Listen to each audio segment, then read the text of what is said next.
It's been known for over 100 years that inflammation is one of the cornerstones of illness. In fact, there was a researcher back in 1907, a long time ago, Ivan Mechikov, a Russian zoologist, who identified that in the gut there were chemicals being produced which were leaking into the blood, what we now call leaky gut, and it was causing the forms of chronic illness and aging and literally all those diseases that we know now, from diabetes to heart attacks and strokes. And you think, wow, that's pretty amazing. Some work was done on it, but for some reason it started dying off in about the 1930s, the research, when the pharmaceutical companies started developing their power. And then in the 1990s, there was a huge front page article in Time magazine highlighting the role of inflammation in chronic illness. And basically the title of the article was The End of All Illness, because it realized that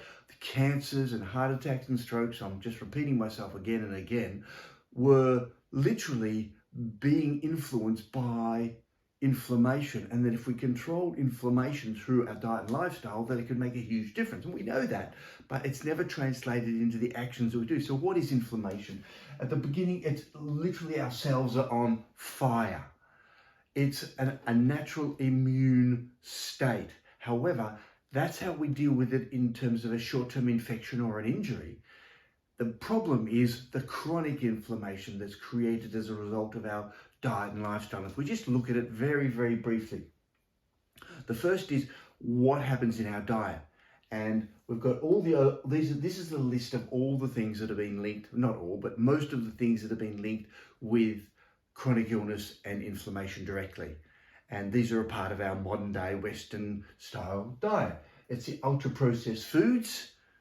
And there's a whole body of research now coming up called ultra processed food research, and it looks at that and the development of all the chronic inflammatory diseases. Then we get the trans fats and margarine. Now, margarine is not a healthy food, no matter what you put in it, no matter what you do. It's a highly processed oil. Even if it's got olive oil in it, it's all been processed, and the olive oil makes up 10%. It's just another way of marketing junk food to people, making a claim that it's good, and someone making profit and everyone else getting sick.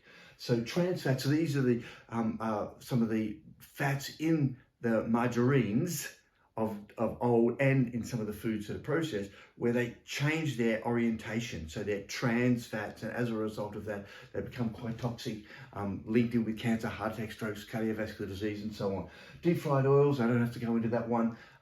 It's not a problem, some of the oils, but when you deep fry and refry, then it becomes worse and worse. Omega-6 oils are inflammatory. Now, our body likes a little bit of omega-6 oils, but the problem is we have 10 to 20 to 30 times too much of it. And that's all your vegetable oils, or known as vegetable oils, but they're primarily seed oils, like cottonseed oil and what are the other ones? Sunflower, safflower, all of those, canola oil. These are all no-nos, despite the claims people make and the governments send you to. You stay away from those. You already get plenty of those in your healthy foods in a right balance with the omega-3s that I'll mention later. Then you've got the well-known ones, sugar, high fructose corn syrup, and then all your sodas, without any doubt whatsoever. They're huge in terms of inflammation, artificial sweeteners, processed carbohydrates, gluten, and processed grains. I have a fantastic video already done on gluten. People say, but why is gluten bad? Well, have a look at the video there. All gluten is difficult to digest in the gut, in the stomach, so it goes through into the large intestine and causes inflammatory problems. So the more gluten you consume, the more inflammation in the gut you end up with. It's a simple process, it's well established, so at least cut out or cut down some of your gluten if you can't cut it out. Alcohol. Now, alcohol's an interesting one, and you're going, great about that, isn't it? Because alcohol is inflammatory if you consume large amounts. Now, I don't really think there's any real benefit of drinking alcohol, okay, a health benefit outcome. But a little bit of alcohol, in particular here we're talking the wines, where most of the research has been done by the wine industry probably, suggests that a glass of wine a day, a night, is anti-inflammatory. And 2 glasses starts to become inflammatory when you've got your spirits and stronger drinks, they are inflammatory no matter what you do. So alcohol, 1 glass of wine is anti-inflammatory, 2 glasses inflammatory. Probably because, not just because it's got things like resveratrol in it, but also because it's an acidic drink consumed with food which can help with digestion. We'll talk about that later. Milk is an inflammatory food. It's a highly processed, over-processed food. Again, even with things added into it, it's an inflammatory food. Meat, saturated fats are inflammatory. And that doesn't mean you don't eat these things, but you eat them in conjunction with the other information I present on what are the anti-inflammatory food, lifestyle, and diets. And so it's about balancing it all up. I have a personal belief that there's some benefit eating small amounts of meat. Saturated fat isn't a problem, particularly if you're talking saturated fats coming from plant-based sources such as coconut oil and so on. But here we're talking about meat and animal saturated fat. And again, one of the reasons that it's linked with inflammation is probably because of the balance of the amino acids in there and the fact that it's got saturated fat, which can both contribute to a bit of inflammation. Then you've got your artificial foods, so artificial food colors.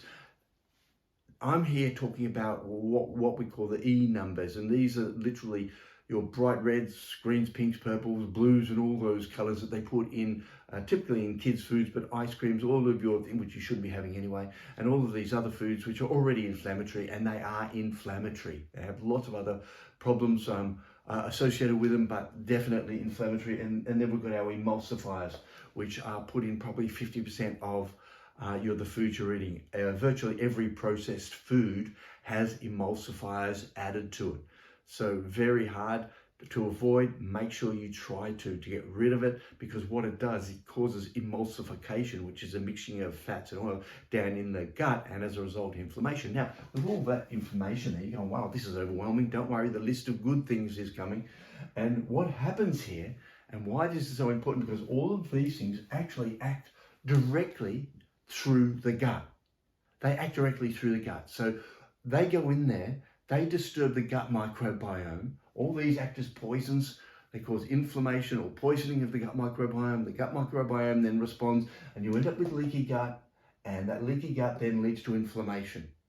So what we're trying to do is rebalance, look after the gut microbiome. And again, I have many videos on healthy microbiome, how to regenerate, how to recreate, how to rewild your microbiome to look after it, because that is, from my perspective, the cornerstone of your health and wellness.